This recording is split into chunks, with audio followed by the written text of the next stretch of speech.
Good morning, family. Here I am. You can't see me, but yeah. I'm parked under a coconut tree,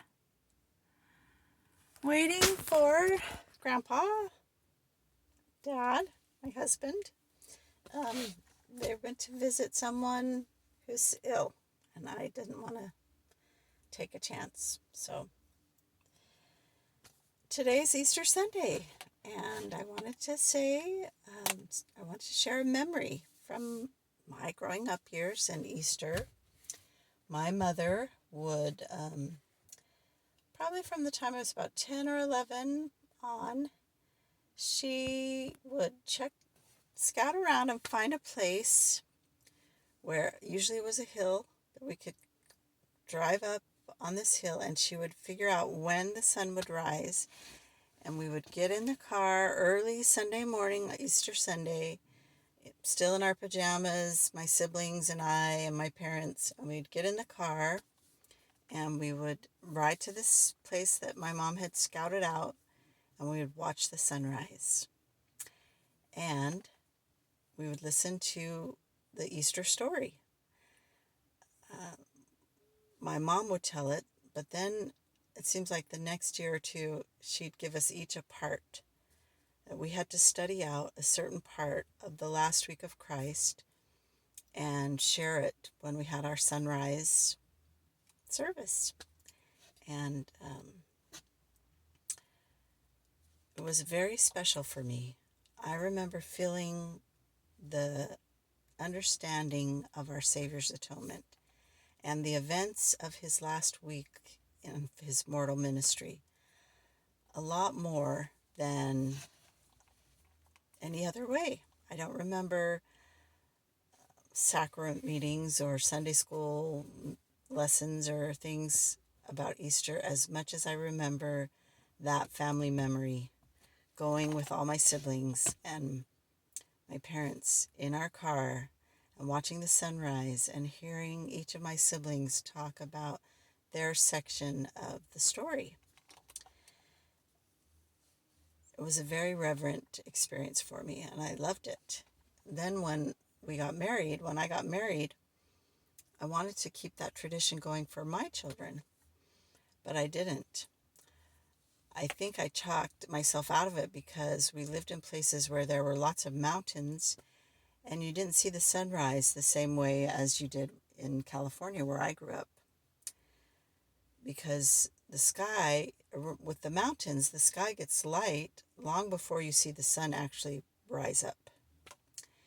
And so I thought, oh, we can't do that.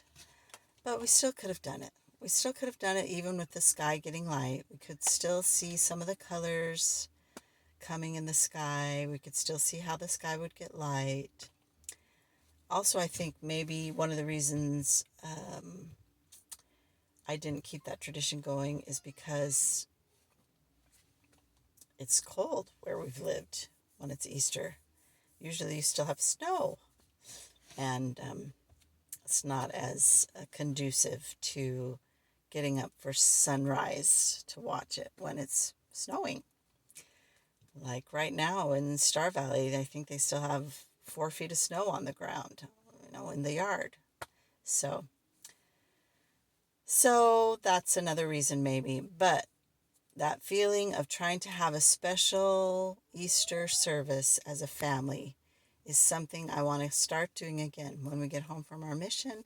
Either we'll just do it on our own, or whoever comes to visit will have some kind of special early morning service, either on Saturday or Sunday morning, and do that, because I think that was a powerful thing for me, and I would like to keep that tradition going.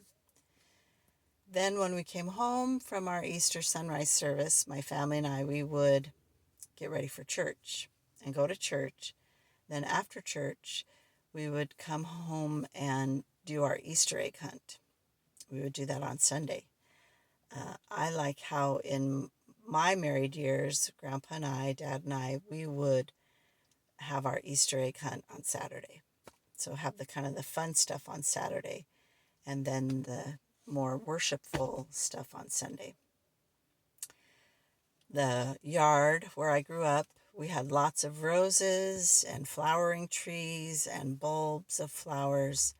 And so there were always colorful flowers and blooms to hide eggs. I think it was my dad who hid the eggs, but it might have been my mom too. And they could camouflage it well in some of the colors of our yard, the vegetation in our yard.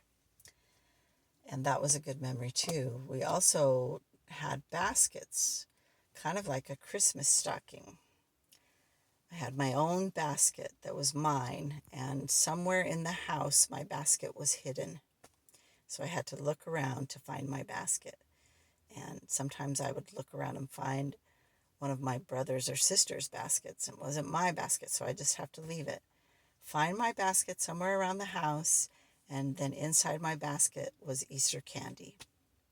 So that was one of the traditions we did when I was growing up. Easter is a very special time to think about our Savior. And we think about him every week when we take the sacrament. We think about how he died for us and how he was resurrected, how he gave his body for us and his blood when we take the sacrament. Anyway, that's a little bit of an Easter memory and some of my Easter thoughts. I know we have a Savior who loves us, and I know he lives. I know he really was resurrected. And I know that he wants us all to be family forever. And I look forward to being forever with all of you. I love you.